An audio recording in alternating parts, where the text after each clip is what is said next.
look forward to hosting many, many more Northwest Hub events. I just wanted to know, since this is all about creation, creating half of life, and we didn't think we ever did that. I didn't read my novel, it was like, did you sing the creation song? Yes. Are you still going to this? Yes. Is this what it's all about, right? Creation song is about new life, creating new life, and creating pathways and new paths to walk. So, from in your opinion, which is the best time to do that? Yeah. Okay. Hey, well, hey, well, hey, way high, high, way high, yahoo, yah, way high, yahoo, yahoo, way, oh, hey, yah, hey, oh, wah, way, ah, hey, well, hey, way, oh, hey, well, hey, way, oh, hey, way high, high, way high, yahoo. Yah, way, hi, yahoo, yahoo, way, oh, hey, yah, hey, oh.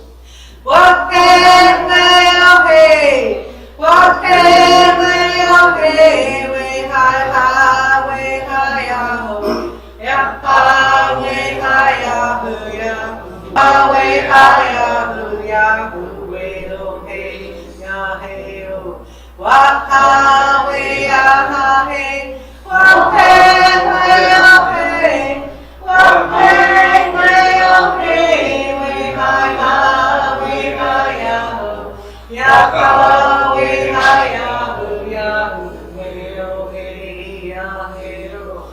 Oh. Everything we do is in fours. There's 4 seasons of the year.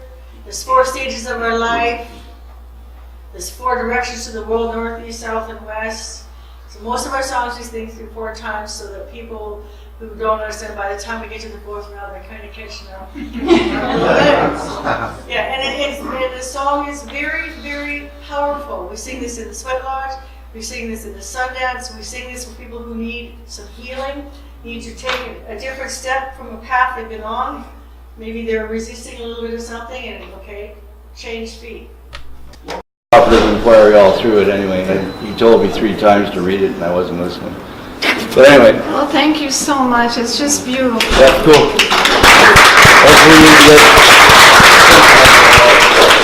It is it's a little warm, so we might be shedding some clothing here, but it is gorgeous. The natural light and the beautiful wood and just the energy in the room. So thank you. And the beautiful welcome and song about creativity. It's just doesn't get much better than that when it comes to creating a learning environment. So I'm Valerie Nishi. I graduated in 2015. So I'm still in recovery, and I'm just going to share a little bit because Tira kept me up till 2 a.m. last night talking because after yesterday we were just so excited about what we were hearing. So we stayed up late. We were bunking together. So I'm still waking up here. So forgive me. And a little hoarse. So I'd like to share with you a little bit around my fielding journey, but perhaps more interestingly, how that relates to the work that I'm doing and who I've kind of become in the world, and share just a couple of thoughts around that might be relevant to this conversation we're having about social innovation, and I know some of you are curious about fielding, and to just share some of that. So I live in North Vancouver and on Vancouver Island as well.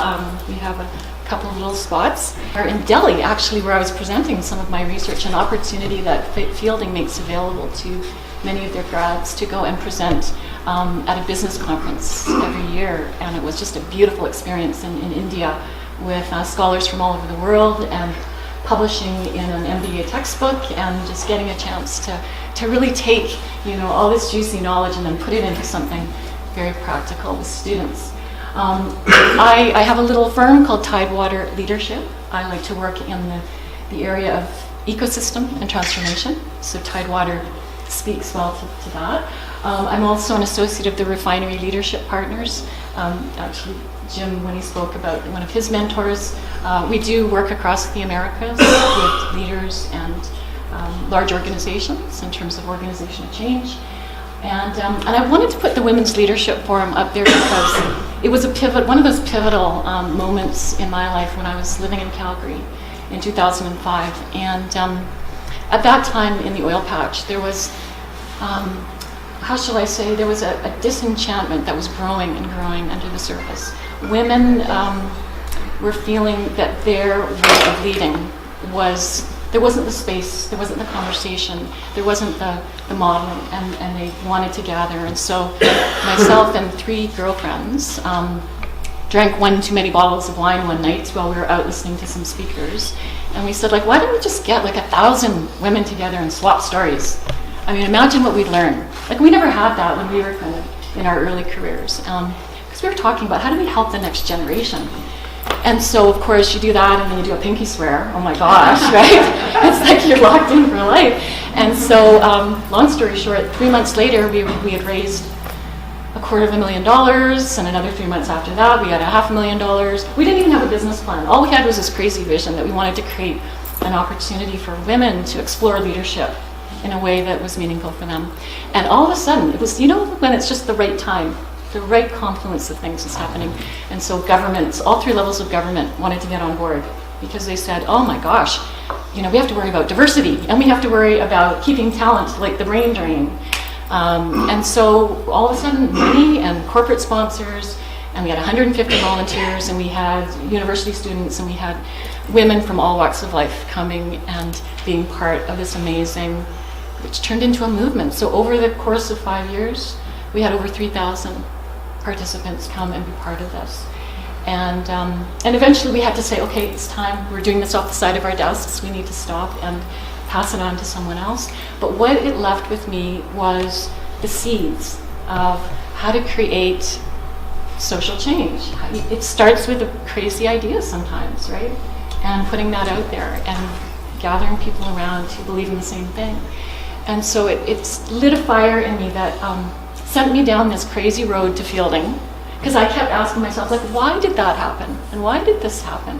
Why did so many people come? And why did they bring the best of who they were? There was like so much abundance of what was shared.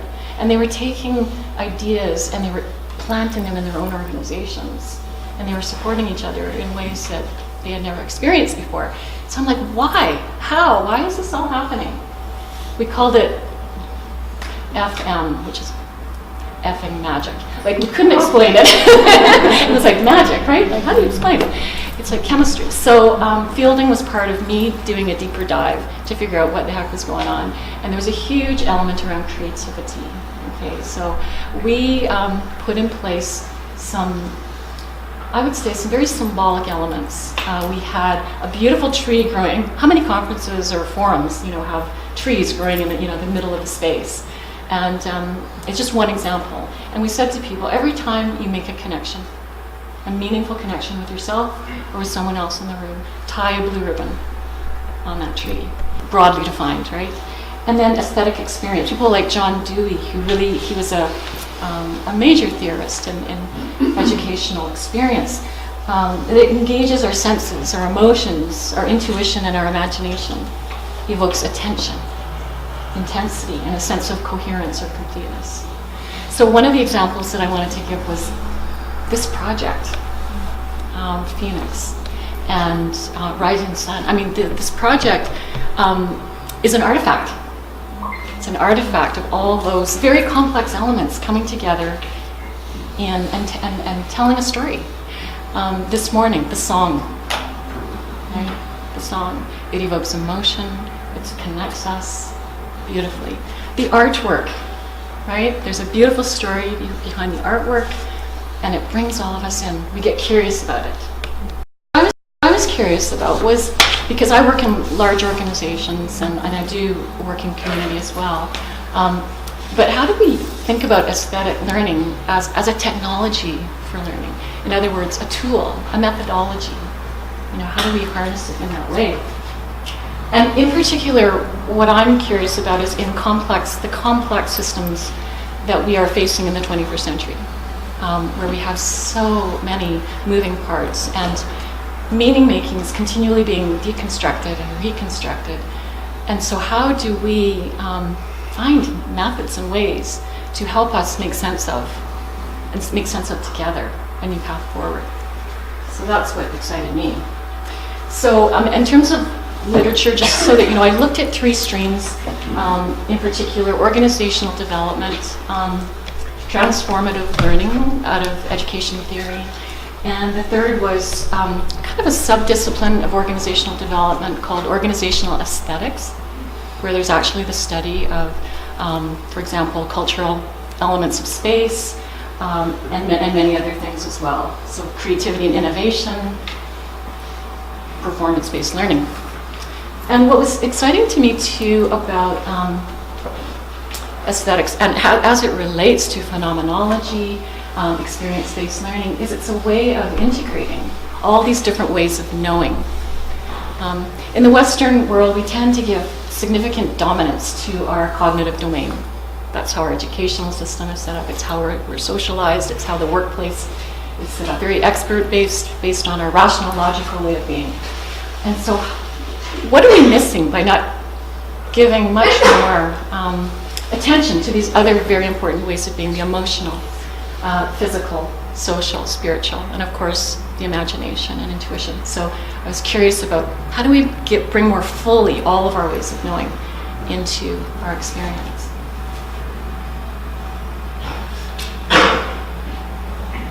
So, what might be some examples in the work that I do? An example might be to have leaders create some masks. Creating the mask of who you think others want you to be, and creating a mask of who you want to be as a leader, right? To give people an opportunity to think about those 2 questions and to actually create a physical object. And it's amazing what it draws on. Often people are surprised. And then you wrap around that reflection and dialogue and all those things that contribute to learning. And it becomes much deeper in terms of the insights, the awareness, the consciousness that grows from that. And so that is just an example of something that shed some light on that. So there were 3 particular dimensions that came out of the research. One, as a method, using aesthetic objects and performances as a way to draw out multiple ways of knowing, as a symbol or instrument that represent meaning in very complex environments. So helps people make meaning together, and that can be in any kind of environment. So, for example, in a corporate environment, it could be around, what is our vision and our central purpose for being, and maybe that manifests itself in our brand or in our value statements or things like that. And as a catalyst for building trust, critical reflection and co-inquiry, which is so critical for any kind of social change. So as a catalyst, so those 3 dimensions really came out in the research. So check it out. So while I did a qualitative case study, so I could take in all the richness of data, I must say that my study drew on phenomenology and narrative inquiry as well, and was quite something to wrangle. Like I struggled with being able to look at all the textures of aesthetic experience of individuals and to try to formulate some coherent thoughts. So I was going through the exact same experience. So what I want to show you is a 3-day program that was part of my research study, and just an example of, so for one of the participants, there were 5 executives from all different backgrounds. One was she was a paranormal psychologist. And so, she did all kinds of fascinating work with police forces, and she did just had a very widespread background. And there were corporate executives, nonprofits, leaders, a couple of entrepreneurs who were leading organizations, and they came to this kind of really beautiful setting where they were allowed to kind of they were very encouraged. There was a lot of setup to just let all of the day-to-day busyness of their life go. And they came to this place where it was in nature, it was beautiful. They were given some space, beautiful, very, very beautiful space to work and play in. And the kind of the signature activity that I wanted to look at was the use of sculpture, so clay, this beautiful mineral clay, which is very tactile, and so you're using your body. And it was a very simple. There was two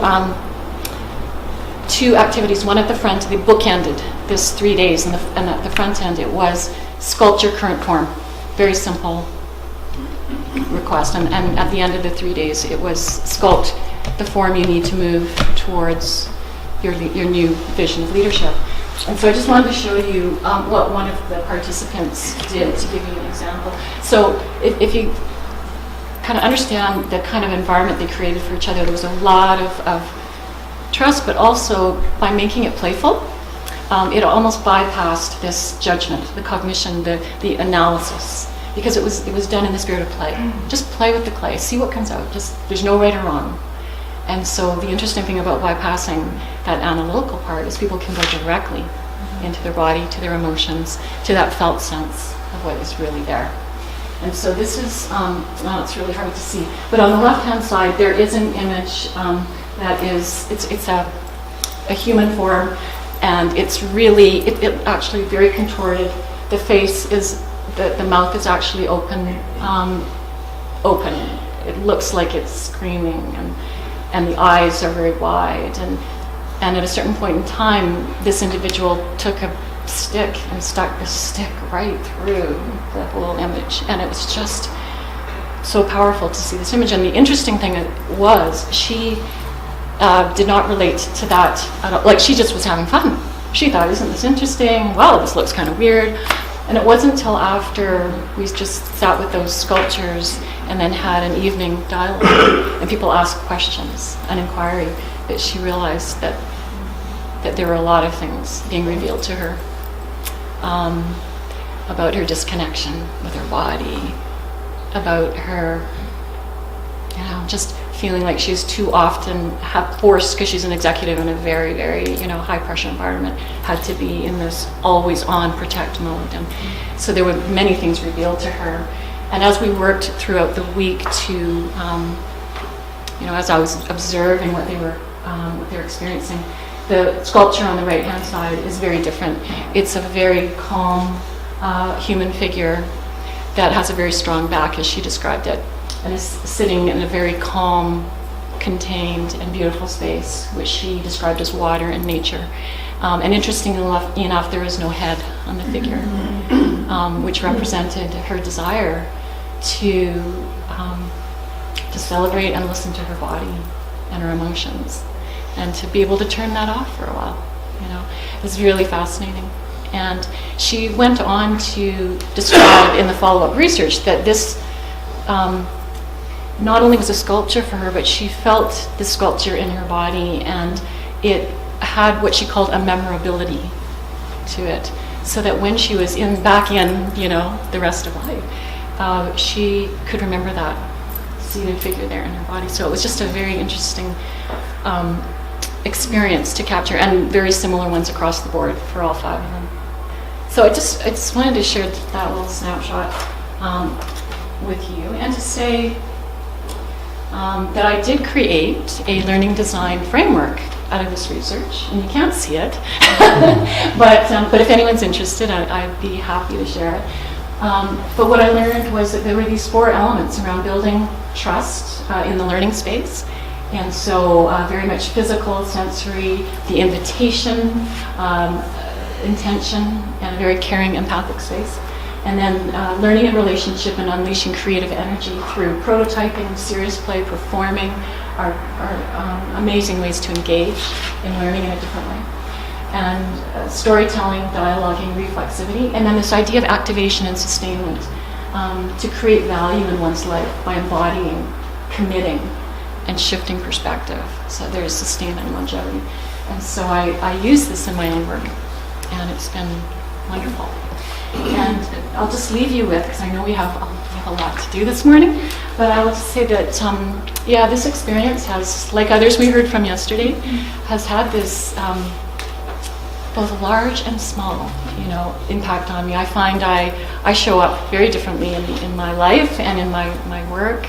I'm really listening to my own body and my own emotions, and bringing that into my own knowing and having more confidence and trust in that.